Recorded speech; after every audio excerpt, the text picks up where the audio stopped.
PastCast Studios presents another taunt half-hour from the frontier outpost where the prairie wind carries more than dust, Fort Laramie. At the gallop! Oh!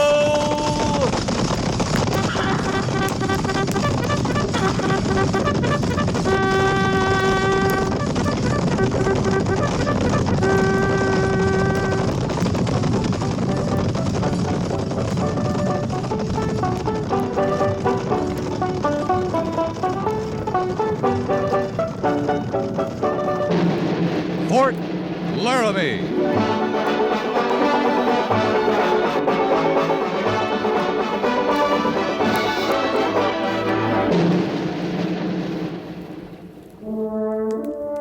Fort Laramie, starring Raymond Burr as Captain Lee Quince.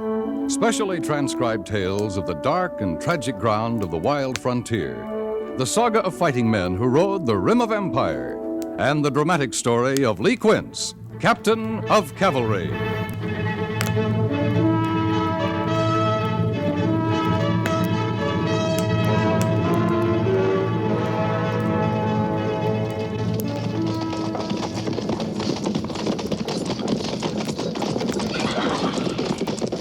Patrol!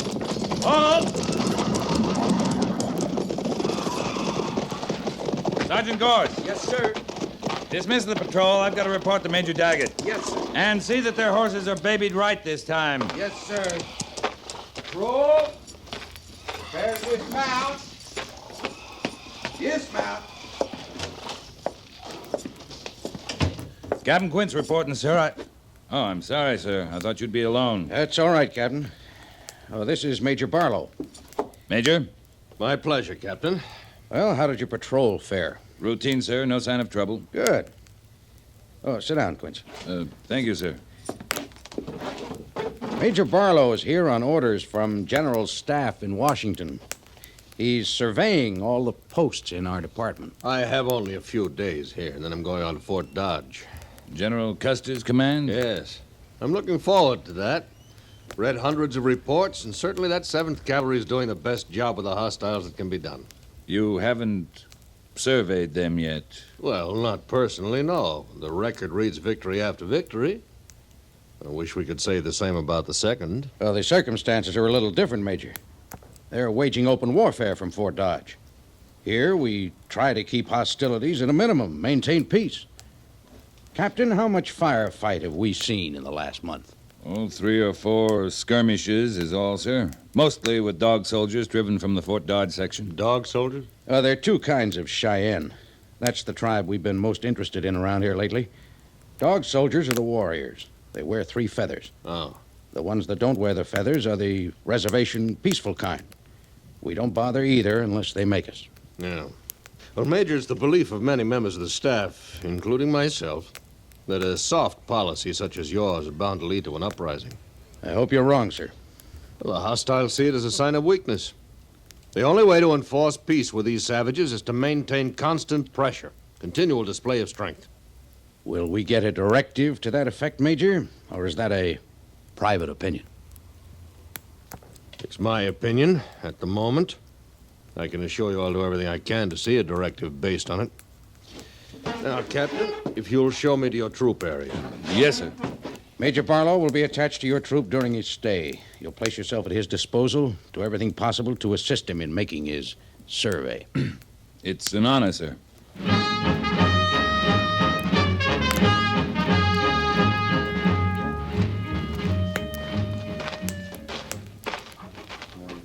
First thing I want to do, Captain, is make a complete tour of the reservation camps. I want a first-hand look at the natives.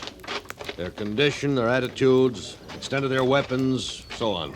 Camps are pretty well scattered, Major. It'll take some time to cover all of them. These reservation people should be centralized so that they can be watched. They've lived in small village bands for hundreds of generations. They kind of need stretching They're room. prisoners of war, Captain. Prisoners of war live under imposed conditions, not their own. Yes, sir. Captain Quince. Yes, Sergeant. At ease. What is it? There's a man waiting for you in the orderly room, sir. Ben Coons. What does he want? He says his stepson was stole by the Cheyenne. What's that? We'll go in and find out. Thank you, Sergeant.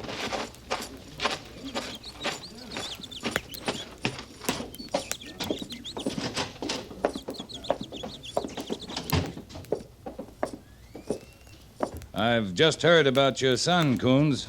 How'd it happen? How do I know?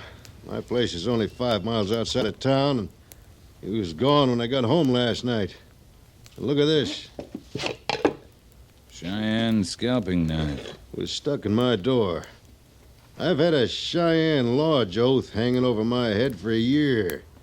That filthy devil finally found a way to get to me. You mean someone in particular? One of the worst of the breed. Wasaya. Yeah, I've heard of him. Quite a warrior. You say he's had a personal hatred for you, Mr. Coons? Ever since last summer. I was scouting for the 7th. I run across his camp on that big north swing of the Solomon. You know, Captain, just before it flows into Grand Valley. Yeah, I know. Well, I led the troopers into it, and during the fracas, Wasaya's brother was killed. That's when he took the oath to put me under. Or do worse. Now he's done it. Taken Billy. I'm sorry about your son, Coons. But the way I heard the story of that attack, Wasaya's wife and 8-year-old son were killed, too, by one of our scouts. I didn't have nothing to do with it. I did what I was paid to. Captain, the man's child's been kidnapped. I see no reason to discuss anything else. The Army's supposed to protect the civilians. What makes you so sure it was Wasaya? Well, he brought his band into the Laramie foothills 2 days ago. Put that and the knife and his oath together, and there's no place else to look.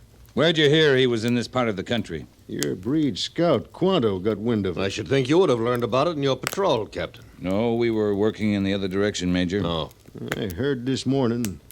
Right away, I got the feeling about what happened, and I started looking for sign around my place. I found it right enough. A wash about a half-mile away. Tracks of 9 ponies headed south toward the hills. I want that Cheyenne dog brought in and hung up where I can see it. Sergeant Gorse? Yo! Go look up Quanto. He says there's a band of Cheyenne in the Laramie foothills. I want to talk to their head man. Find out where they are, pick out 10 good men for the patrol, including you. Yes, sir. You'll make provision for me to go with you, Captain. There won't be much in the way of provision, Major, but you're welcome, sir. Coons, you go tell your story to Major Daggett. As soon as I get word from him, we'll move out. All right, Captain. Oh, Coons. How old is your stepson? 9 years next month, if he's still alive. Same age Wasaya's son would have been. Well, if they're together, I don't think you have to worry about Billy being anything but alive and well. You got a lot to learn about Cheyenne, Captain. Maybe you could teach me. You want to come along? I'll go talk to the major.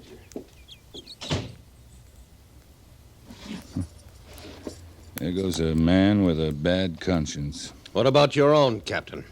You seem to feel more sympathy for the savage than you do for this poor man who's lost a child.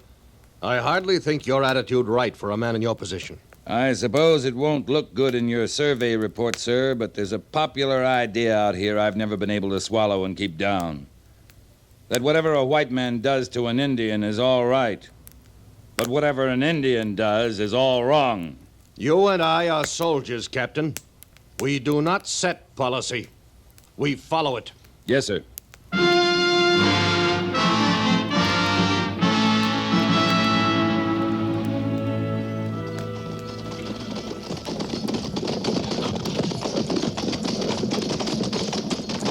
Fast water Quanto talked about is just around this bend, Captain. I know. I caught some beautiful trout in that stretch. That's where their camp's supposed to be.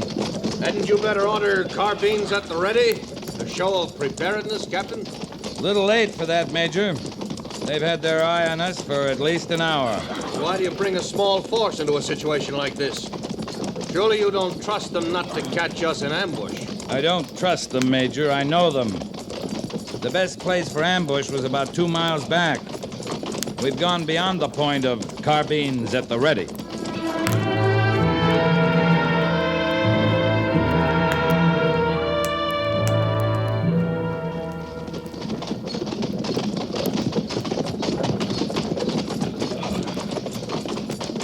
they are, Major, up ahead, waiting for us. Those are dog soldiers. Some of the best mounted fighters in the world. We're well outnumbered, Captain. We always are. Now, they'll come in to meet us at full run and screaming like banshees. That's their way. They don't want you to know whether they mean to be friendly or to open your throat. If we had our carbines ready, their run wouldn't be exactly friendly. Patrol! Halt!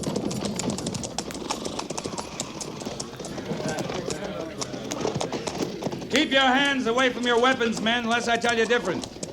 Stay relaxed the way you do on the parade ground when I want you to be alert. You should have ordered out your full troop, Captain.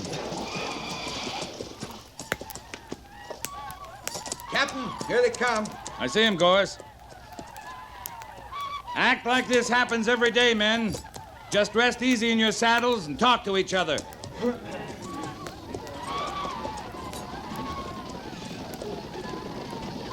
Captain, order carbines at the ready. That in order, Major? It's common sense. Show them we'll fight. Don't draw your pistol, Major. You'll spook them for sure, waving that thing around. They'd have opened up by now if they were going to.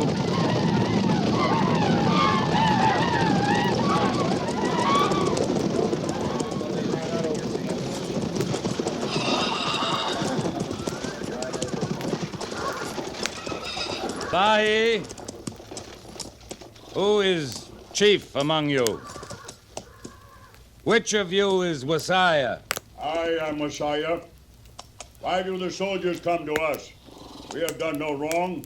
I brought you your scalping knife, Messiah. Here. Huh. Where is the one called Coons? The woman killer, the child killer. Did he die of fear when he found my sign? Aye, that insolent beggar. He says that you came for vengeance and that you stole his son. I have stolen no son. You were at his house, and now the boy is missing. I have stolen no boy. Oh, he's lying, Captain. What does the high soldier say? I say you are lying. Major. I speak true. We'll search your camp and find out how much truth. No, we want no soldiers in our camp. Ain't there any way you can stop him, Captain? You ever been able to stop me, Gorse? Well, I'd sure try if you went off half-cocked like he come is. to our camp, there is trouble. We want no trouble. We are at peace. You don't want us in your camp because you're lying. The search is going to be made. And if you resist us, I'll see the whole 2nd Cavalry out to do the job. Pandu Nikeno! Patrol! Carbines at the ready! Boots your carbines! What was that, Captain? Sorry, Major. They're going back to their camp. Those insolent... Well, at least I've seen a prime example of what a soft policy brings about. The hostiles move up here from the 7th Cavalry area. Undoubtedly, they rest, repair equipment, and go back to take up the attack again. Some of them do, some of them don't. There are good ones and bad ones with these people, same as there are with whites. Well, until such time as a magician is attached to the 2nd who can distinguish between the two, Captain, pressure should be exerted against all of them. We'll return to the fort. I'm going to recommend that at least 2 troops are assigned to this matter until that boy's recovered. With your permission, sir, I'll stay here. Sergeant Gorse will take command of the patrol and escort you. Why on earth stay here? I need your statement at the fort. You have plenty of other witnesses, sir. Before you come back with 2 troops of cavalry, I'd sort of like to see what one man can do in that camp. You're thinking as an individual again, Captain. A hard habit to break, sir. If it doesn't work, it'll make a strong point in your survey report. Very well. I trust you don't expect commendation on your stubbornness. I do plan to make reference to your unmilitary behavior.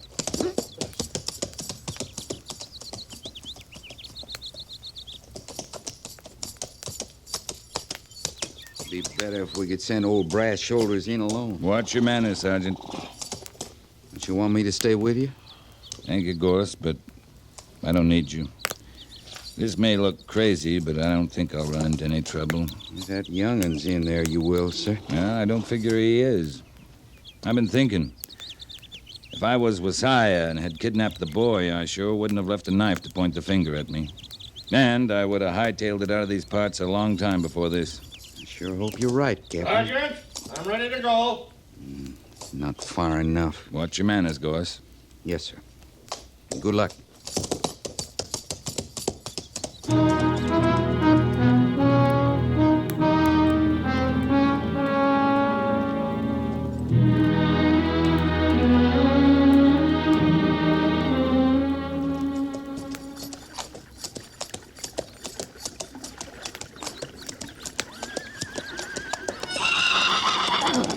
Easy, easy.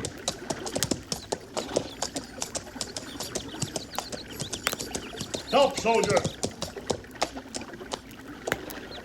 You do not come in our camp. Then come out here, Wasiah, so we can talk without being bothered by others. Do we talk about the son I did not steal? I believe you. I believe that you didn't steal him.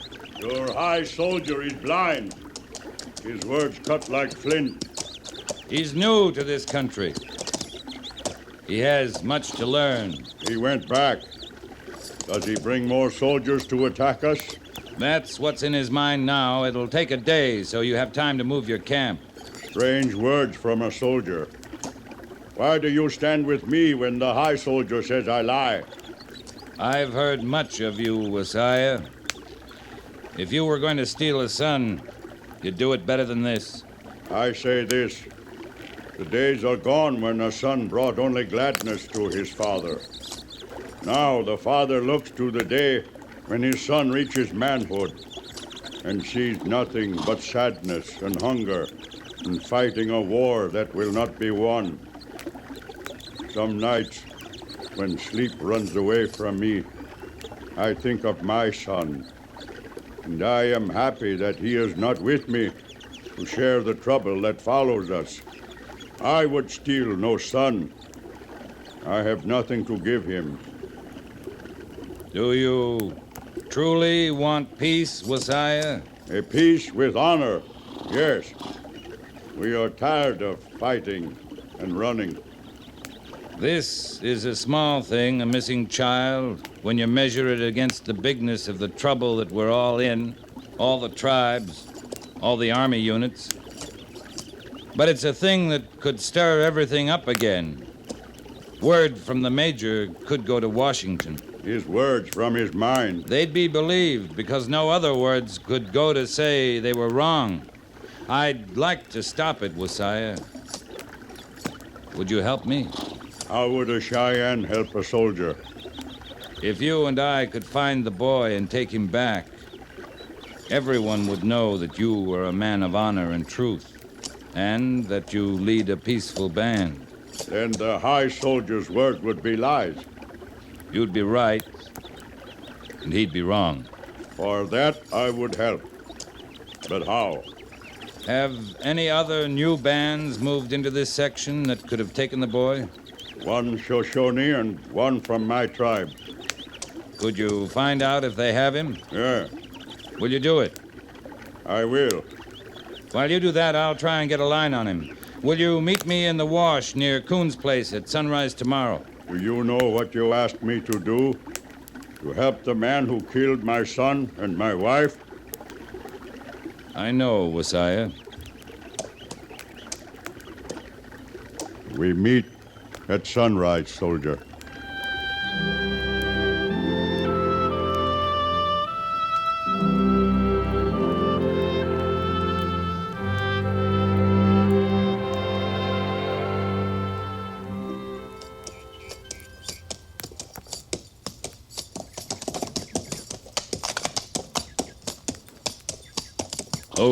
Hold.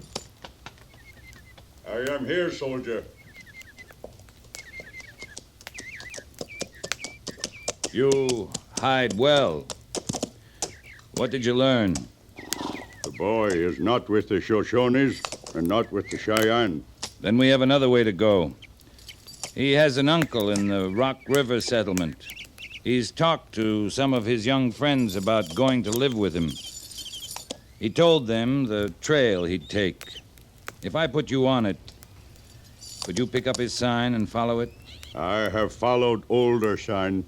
We'll go then.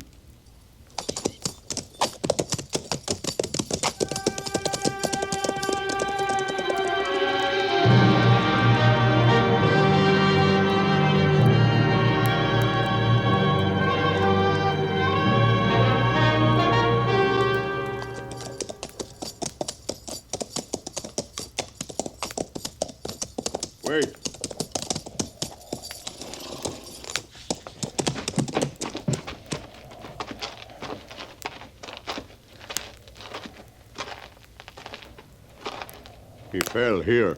All right. Look there, piece of cloth. I'd say he has torn clothing and a sore knee. He rested here. Slept, I think. See, the grass is pressed down. He's traveled a long way for an 8-year-old. I think not much farther than this. He started very slow from here.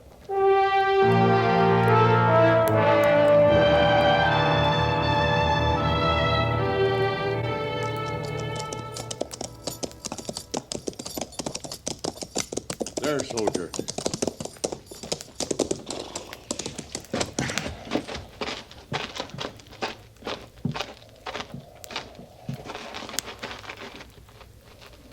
Billy? Billy?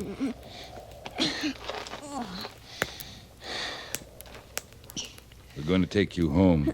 No, I won't go back. It's all right, Billy. Who's he? His name is Wasiah. He's a friend of mine. You are a good, strong boy to come this far. If I had a son, I would hope he would be so strong. You've got a nasty bruise on your face, Billy. You must have taken a bad fall. He hit me. Who did? My paw. With a stick. He hit me till I ran away. Here, let's see under your shirt. Yeah, he sure did hit you, didn't he? I won't go back. My paw hit me again. Come on, stand up, Billy. Look, I don't blame you for running away. I guess I'd have done the same thing. I won't go back.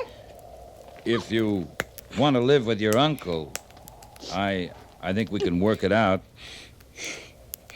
In Rock River? Yeah. And instead of trying to get there all by yourself, how would you like it if you could ride with the cavalry? By myself? On a horse? Yes. Horse all your own. Now, you ready to start back? I won't stay with my paw. You won't have to. Come here, boy. You ride with me on my pony. No, I don't want to. Why, sure you do, Billy. Think what you can tell your friends. I'll bet none of them have ridden with a real Cheyenne warrior. Come on now. Show them how brave you are. Come here, boy. Am I strong enough to lift you up? Oh. He not know the feel of a white man on his back. You all right, Billy? Does this pony run fast? Oh, yes. Faster than prairie fire. I go.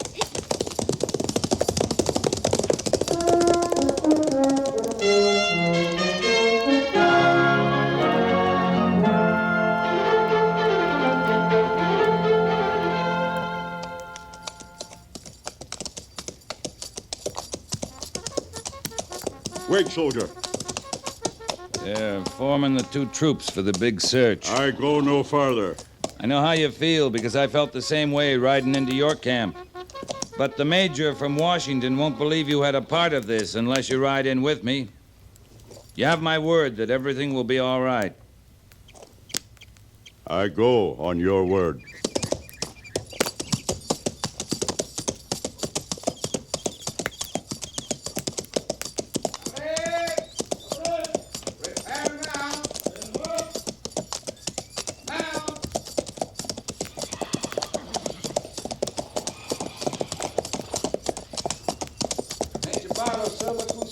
Right up to the major, Wasiah.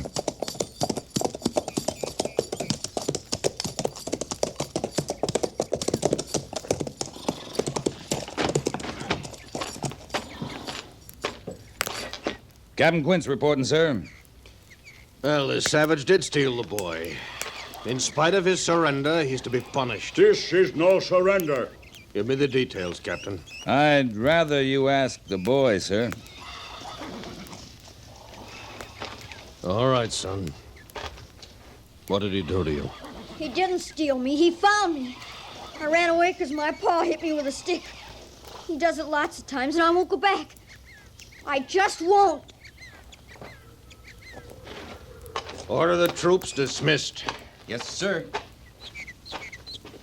Prepare to dismount. Come on, Billy. We'll find you something to eat. I'd stay out of the 7th Cavalry territory for a while. The high soldier is going to be moving that way. There is very far place where there are many antelope. I think my people are hungry for antelope. My thanks go with you. Mine stay with you. You grow strong, boy. One day you can beat your stepfather. I leave my vengeance with you. Goodbye. Come on, Billy.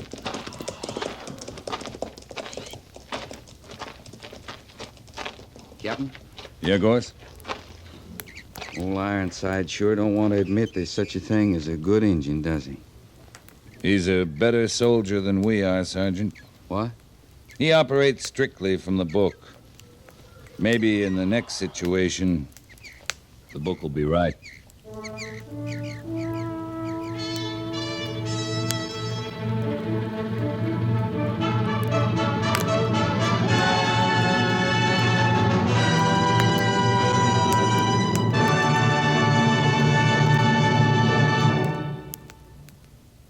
Fort Laramie is produced and directed by Norman Macdonnell and stars Raymond Burr as Lee Quince, Captain of Cavalry, with Vic Perrin as Sergeant Gorse. The script was specially written for Fort Laramie by Gil Dowd, with sound patterns by Bill James and Ray Kemper, musical supervision by Amerigo Marino. Featured in the cast were Lawrence Dobkin, Clayton Post, Ralph Moody, Jack Moyles, and Richard Beals.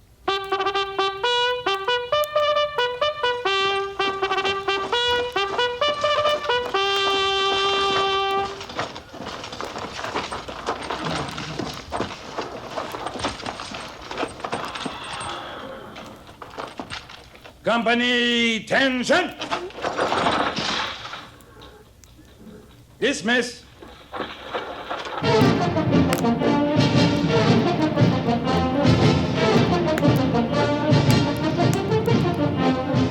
Next week, another transcribed story of the Northwest frontier and the troopers who fought under Lee Quince, Captain of Cavalry.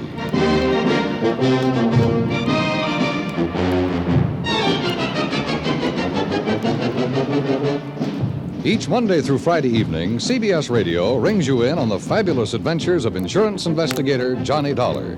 Just by decoding the cryptic items in his expense account. Thanks for tuning in to PastCast Studios. If you enjoyed this episode, please like, comment, tell us what you think, and of course subscribe for more restored old-time westerns. Brought to you on PastCast Studios.